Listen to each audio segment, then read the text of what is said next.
Hey nerds, freshly shorn, just Jamie here with your friend Claude. And this is Nerd Bomber vs. Movies, the show where two movies fight and we pick a winner. Two things we always like to mention in the show. First, the rubric. We have rules in order to do our scoring. We don't just pick the numbers out of thin air. Two, we don't show the movies too long, too expensive. We encourage everybody to go watch them. Let us know what you think. Today we have two very different movies, but similar in that they are both about a group of kids having life-altering adventures while exploring a madman's peril-filled lair. They are 1971's Willy Wonka and the Chocolate Factory and 1985's The Goonies. All right, let's talk about the basics. We'll start with Willy Wonka. This film, of course, was based on the 1964 novel by Roald Dahl, Charlie and the Chocolate Factory, that is. So Dahl wrote the novel, and this was adapted into a screenplay by Roald Dahl. So the adaptation is straight from the horse's mouth, but not really, because Dahl only turned in an outline. He then exited due to creative differences with the uncredited rewriter David Seltzer, who also wrote The Omen, Bird on a Wire, many other things. Also, an uncredited writer in this film is Robert Kaufman. He is most well known as a writer for the Monkees. He wrote many of the comedic scenes revolving around the Golden Ticket hysteria, many of which are essentially just comedy sketches. The one that springs to mind is the one with the computer scene. And so they don't have that much to do with the movie narrative itself, but they work. And with this kind of messy writing background, sometimes that doesn't bode well for a movie. But things kind of come together here pretty well, I think. I liked it. Okay, so directing is Mel Stewart. He had a long and successful career, but this is by far his best known work. And he did it because his 10-year-old daughter asked him to, after she read the book. He made it happen after he showed the book to his longtime collaborator, David L. Wolper.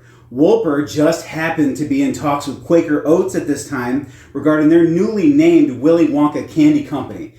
He convinced them to buy the rights to the book. They financed the movie for the purposes of promoting their new real-world Wonka bar. So this is kind of reality and fantasy coalescing here. The cast, it's big, probably too big to go through each performer one by one, but we'll talk about some of the central characters. First off, legendary Gene Wilder is the eccentric and bizarre Willy Wonka. There's nothing to say about Wilder that hasn't already been said. Young Frankenstein, Blazing Saddles, many other roles. He's fantastic and perfect here, and worth the price of admission all on his own. He actually got the role over others that were considered, such as, at this time, an aging Fred Astaire, but also Peter Sellers and basically all of Monty Python. The director Stewart said Wilder had the right blend of humor and a demonic edge, and that's what got him the role, so he's not wrong.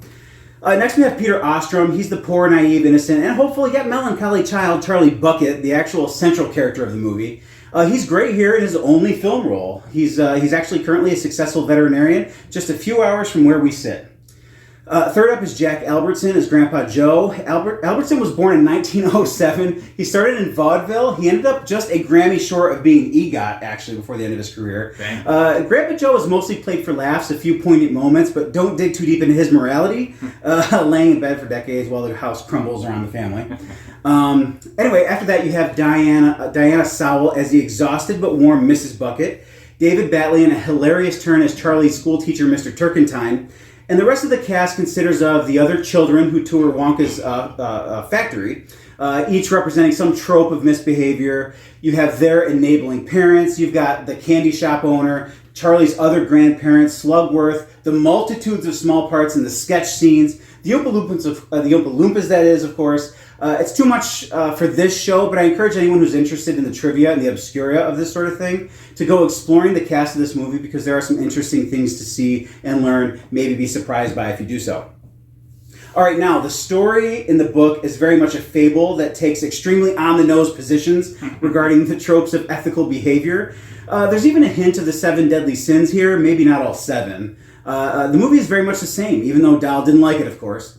And it even goes a little bit farther by featuring what is essentially a Greek chorus in the form of the Oompa Loompas commenting directly on the events of the story that you see in the form of song. The movie is bright, the movie is colorful, it comes off as a fun adventure, but it does have some dark undertones in the story, which is no surprise coming from the mind of Roald Dahl. Absolutely. Despite positive reviews and an Oscar nomination for Best Original Score and a Golden Globe nomination for Wilder, it was only barely a financial success for its time. You'll see that in a little bit. It's really gained its true following later in re-releases and on TV video after the rights were bought from Quaker Oats. because it turns out they didn't know what to do with the movie franchise. But since then, the movie now has a deep pop culture footprint. Even though there were no games or no toys or no comics when it came out, all of those things were pretty uncommon at the time. Nevertheless, the film has been very widely referenced. It was remade by Tim Burton in 2005 as a supposedly more accurate adaptation of the novel. Take that as you will. It's arguably one of the most well-regarded movies in the history as a strange blend of musical, fable, comedy, psychedelia, even some horror elements in there. So it's pretty good. I like it. We'll find out what the scores are later. That's it for Willy Wonka. We're going to move on to the Goonies now. As I mentioned, the movie was released in 1985. It has a real power trio of latter third of the 20th century and beyond filmmaking here. One, the story is by Steven Spielberg.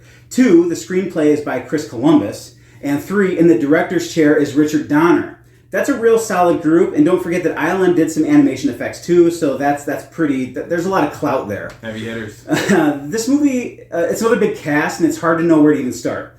As was common for the time, we have a story of adolescence, so the film is filled with child actors, all doing pretty good work here, actually. We have an ensemble, but the central figure is Mikey Walsh. He is played by a then 14-year-old Sean Astin, known best as the star of Edgewood Studios' Icebreaker. I'm just kidding, that's a joke for like 3 people. Of course, he did Lord of the Rings, Encino Man, Stranger Things. We all know Sean Astin. Next, we have the not-yet grizzled Josh Brolin, Thanos and Cable himself, as Mikey's older brother Brandon, or as he likes to go by, Bran. Jeff Cohen plays Chunk. Cohen didn't do much else in acting, but boys, he remembered the Truffle Shuffle is eternal. Continuing, we have a Corey sighting. Feldman this time. He is Mouth Devereaux. Short Round himself is in this as well. Ke Huy Quan plays Dada Wang, or Dada Wang. Carrie Green plays Brandon's love interest Andy. Martha Plimpton plays her best friend Steph. Hey you guys! Deformed but child-hearted Fratelli family member Sloth is played by a former NFL player, no surprise. 6'8" John Matuszak. The rest of the Fratelli criminal family is played by Anne Ramsey as the matriarch Mama Fratelli. Robert Davey and Joe Pantoliano, that is, play the other sons. There's even more because there are the kids' parents, there's a housekeeper, a couple of spoiled millionaires, there's cops, there's FBI agents, Donner has a cameo, even more. Again, for this movie, I recommend taking a trip through the deeper cast if you like that sort of thing. You might find some surprises. Okay, no production troubles here. I mean, this is a creative team that had a lot of power in Hollywood. So that should come as no surprise. Despite that, though, it actually had a somewhat limited budget. But it does a lot with the money, and it was very successful financially, as Claude will illustrate in just a minute. Donner has said that the kids were both a joy and a challenge. No surprise there. One of the better anecdotes, that is, being that he didn't want to show them the One-Eyed Willy ship before shooting, because he wanted to get their real reactions. It was this huge construct on one of the biggest sound stages in the U.S. Unfortunately, the reactions were a little bit too amazed, and they had to reshoot the scene anyway, so take that as you will. Its pop culture footprint, that is, was large at the time. In addition to the box office success, there were video games, there was a novelization, and that footprint remains with various comic incarnations over the year and constant references to it in pop culture. Modern things like Stranger Things and Super 8 borrow heavily from this movie in combination with some other films. The musical has been in various stages of development, and there have also been constant but mostly unfounded talks of a sequel. Okay, that's it for the basics of Willy Wonka Willy Wonka and the Chocolate Factory, as well as the Goonies. 2 good ones today, not obviously connected, but again, Claude sold me on their commonalities when he proposed this pairing. Speaking of, Claude, are you ready for the tale of the tape? I think so. All right, so we will be right back, and we'll get out the big board. All right, we are back with the big board. Claude, take it away. It's time for the tale of the tape for the Goonies and Willy Wonka and the Chocolate Factory. Ding, ding. Let's jump right in, as we usually do, with the distributing studio, Paramount Pictures, technically, for Willy Wonka, and definitely Warner Brothers for the Goonies. Moving on to the ratings, G, of course, for Willy Wonka, even though today, probably not. Probably would have gotten at least a PG. Maybe even more. Yeah. PG, of course, for the Goonies. I mean, to me, that's borderline PG-13. Yeah. You wouldn't have to stretch very far for that either, so. 100 minutes of running time for Willy Wonka. Even though for me as a kid, it always felt longer. Yeah. It feels like you get so much with that movie. And it's not laborious, but it just feels very packed. 114 for the Goonies, which I think also feels like it gives you a lot. Mm-hmm. June 30th, 1971 release date for Willy Wonka. And also June the 7th of 1985 for the Goonies. Okay. Summer blockbusters? Yeah, that wasn't really a thing yet, I don't think, in the time of Willy Wonka. Nah. Predates Jaws by 4 solid years. Yeah. $3 million budget for Willy Wonka, which even in 1971 feels a little light given what you see on screen, I think. Yeah. And it only made back $4 million. So, I mean, it made all its money back with an extra $1 million. And back then, there wasn't the promotional and advertising budget that there is today. But kind of surprising, at least for me. I don't know about you. Yeah, I mean, only because, again, as I mentioned in the intro, it has such a big footprint now. You would expect that it was more a success at the time, but it took a while. Right. Let's go over to the Goonies and look at this $19 million budget. If you look at what you get on screen, it seems like it's both appropriate and that they were economical with it. Mm-hmm. However, it made over $100 million more than its budget, coming in at $125 million total. That's big. And we were talking off camera that today, anything even close to that would absolutely have been shoved into sequel production, probably before the movie was even done being seen in the first theater. Yeah, you would have had a green light before its first run was over. Right. For sure. And I'm kind of glad Goonies never got a proper sequel. Mm-hmm. The video game was Goonies 2 and confused all of us forever. But it still stands alone, and it's kind of more legendary and more easily appreciated because of it, I think. Both of these movies do a lot visually on limited budgets. Even in Willy Wonka's time, a $3 million budget was not a lot to work with. Again, as you said, when you compare it to how much is going on. Yeah. Same thing for the Goonies. So, impressive work. Good job, filmmakers. You did it. All right, that's the big board. We will be back with some scores. All right, we've talked about the basics and we've done the tale of the tape. Now it's time for some scores. I will go first, and we are scoring Willy Wonka and the Chocolate Factory. There you have it. High scores, pretty much across the board. I think sometimes we forget, but on this show, 7 represents a pretty good number. Yeah. So I have the visuals for Willy Wonka and the Chocolate Factory at a 7. You mentioned off camera that you don't even think of it as a special effects movie because there's not a lot of post-production happening. Right. There's no CGI. There's not really any matting effects. There's no optical effects.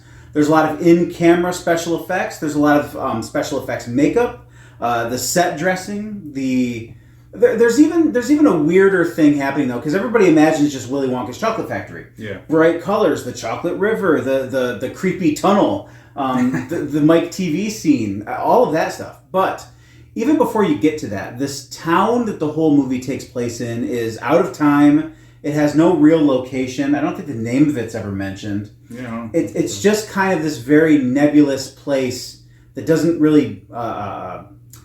you can't connect it to any particular place in time. I mean, I'm repeating myself a little bit, but I think that's part of what I see as the visual language of the movie, and I think it's also pulled off very well. Sure. The Bucket's collapsing shack of a house is borderline cartoonish in its design, so that also kind of is a visual quality that it has, that it's able to sort of represent the dark qualities of the movie with this sort of like melancholy creepiness that's also not real. Definitely. And that's all before, like I said, that's all before you get to the bright colors and Wonka's outfit and all that sort of thing. So again, pretty high score, gave it a 7. Performances, 8. This is mostly on the shoulders of Wilder. He kills it as Wonka. I think that's pretty inarguable. But again, with both of the movies today, we have child casts. And the kids in this movie are really pulling it off well. Not just Charlie Bucket, but also Veruca Salt and the rest of them, Mike TV, Augustus Gloop. They're doing a great job. The parents are doing a great job too. you've got the musical part of it, the dancing part of it, the even the small parts like the candy shop owner, like Mr. Turkentine, are really turning in good performances here. So high performance score for me, 8. And then writing, 7.5. Again, you've got a very fantastical story. Roald Dahl is a good storyteller, so he sets the foundation of what this is, kind of a pleasant fable with dark elements. It's not quite a Grimm's fairy tale. Right. The book is a little bit even darker because you see some of the consequences of what the kids go through who don't succeed. Yeah. The movie doesn't necessarily get into that so much, but also in terms of the writing, you've got what I mentioned earlier in the basics, and we talked about off camera again. And really, a lot of this the credit goes to Kaufman because he wrote a lot of these little sketchy moments that happen during the movie, little comedy sketches. They don't really fit in the narrative, but they serve a good purpose, and I wouldn't want to take them out. Again, the computer scene is great. Mr. Turkentine's scene in the classroom is great. The Mike TV scene is great.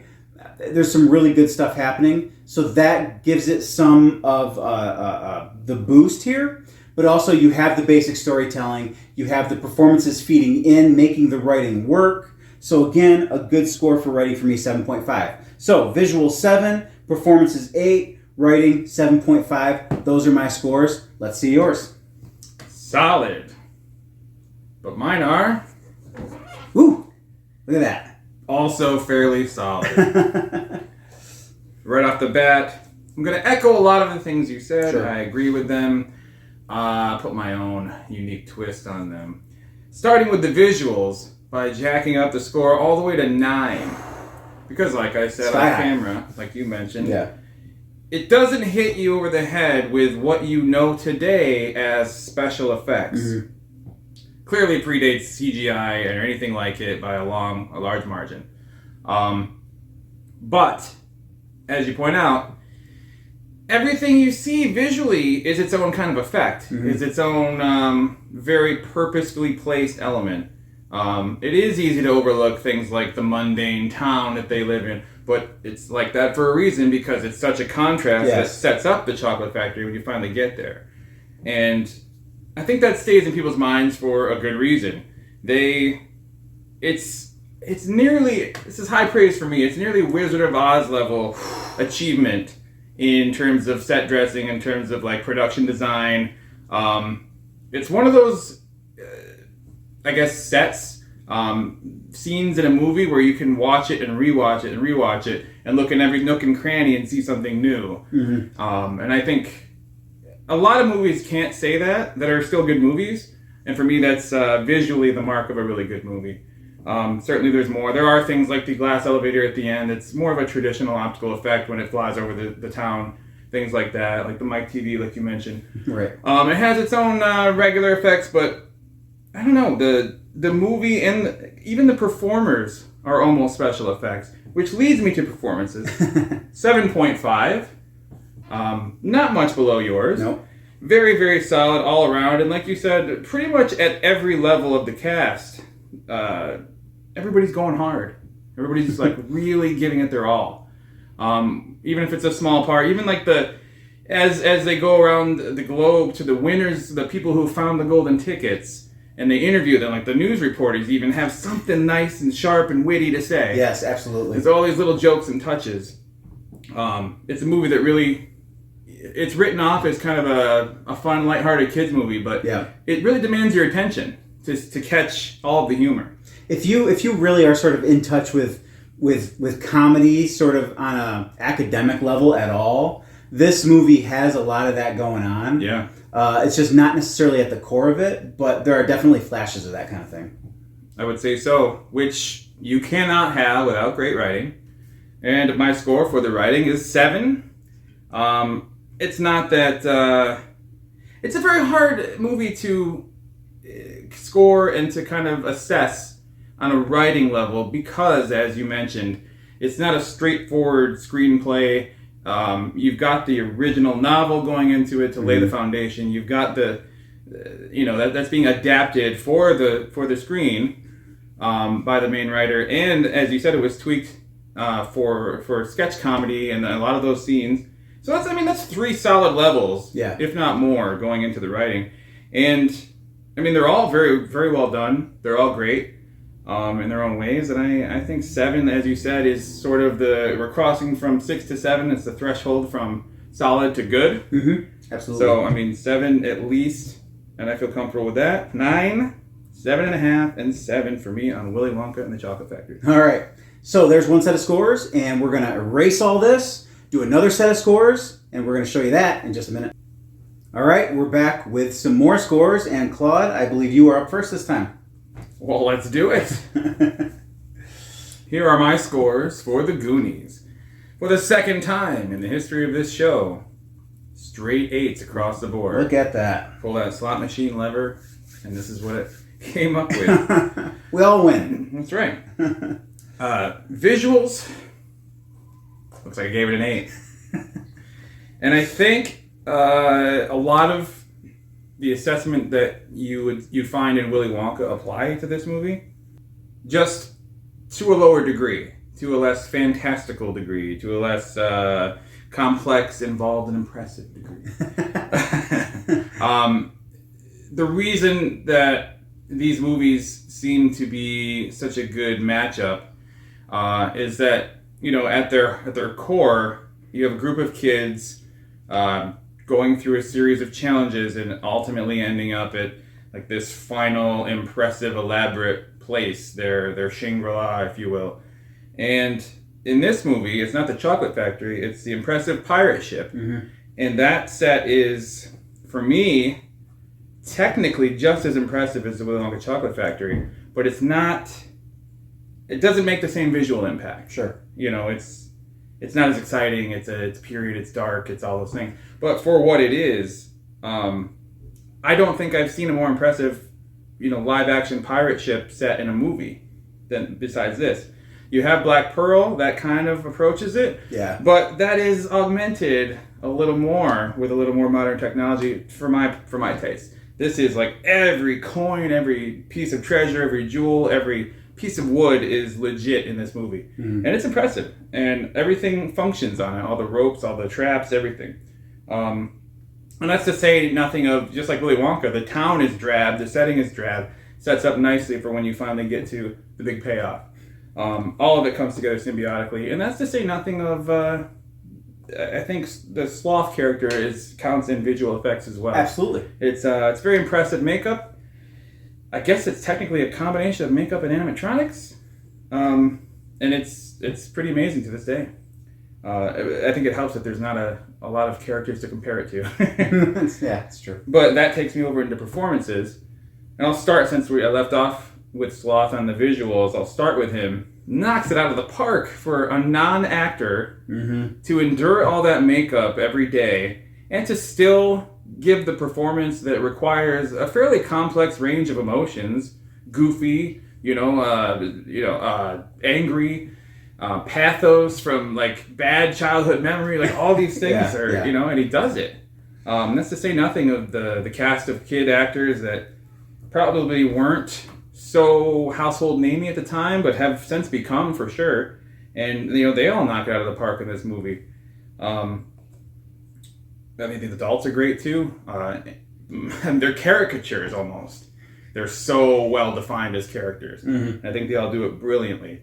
And the writing, of course, sets all that up. I think this is, by today's standards, it's probably a bit long, but the pacing of the story, the structure of the story, the beats, and the way it balances so many like settings and plot points, and like the booby traps all have to unfold, and it's a complex balancing act to do, and I think it does it really, really well. Once again, straight 8s across the board for me on the Goonies, one of my favorite childhood movies. All right, I guess that means I'm up. I see the floor. Good scores, but compared to what you've said, it's going to seem like I'm being rough on it, but I'm really not. Like we said, 7s are good on this show. That's the way the rubric is laid out. Even 6.5 is a good score. But we'll get into some details. Visuals, 7. I don't disagree with anything that you said. Again, we mentioned earlier, the budget was limited, and they do a lot with it.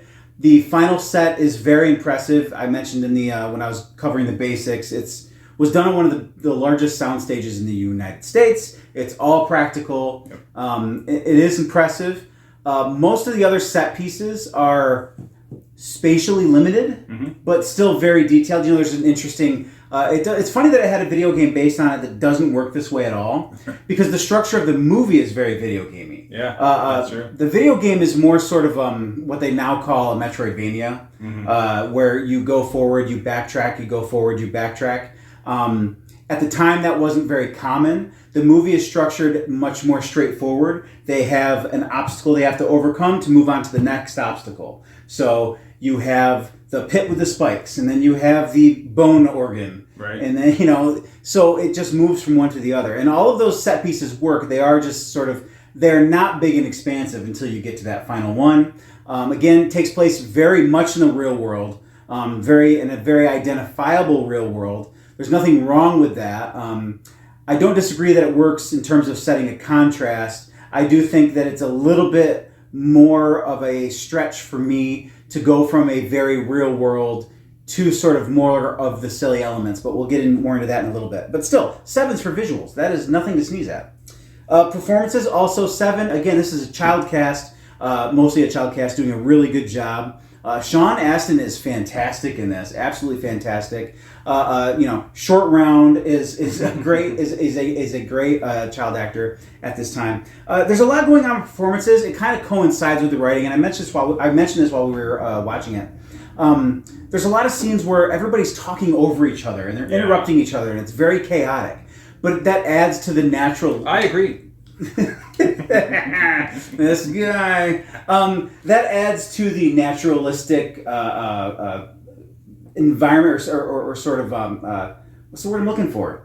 Environment, I guess. The interactions. It just seems very authenticity. Yes, I mean that's true. It just seems very naturalistic because they're not waiting for everybody to talk. Some of them are being loud and overexcited because they are kids, tripping over their words, not delivering everything perfectly, much like me. But they're not. And maybe this is performance credit. And also, probably Richard Donner gets some credit here, sure. Where he's not cutting and saying we're going to do it again, so you don't say right. or you don't say Like, he let those things happen, and I think that really adds to it. And you have a bunch of kids doing this, and they really do a great job with it. Because even the older... And then you have the adult performers.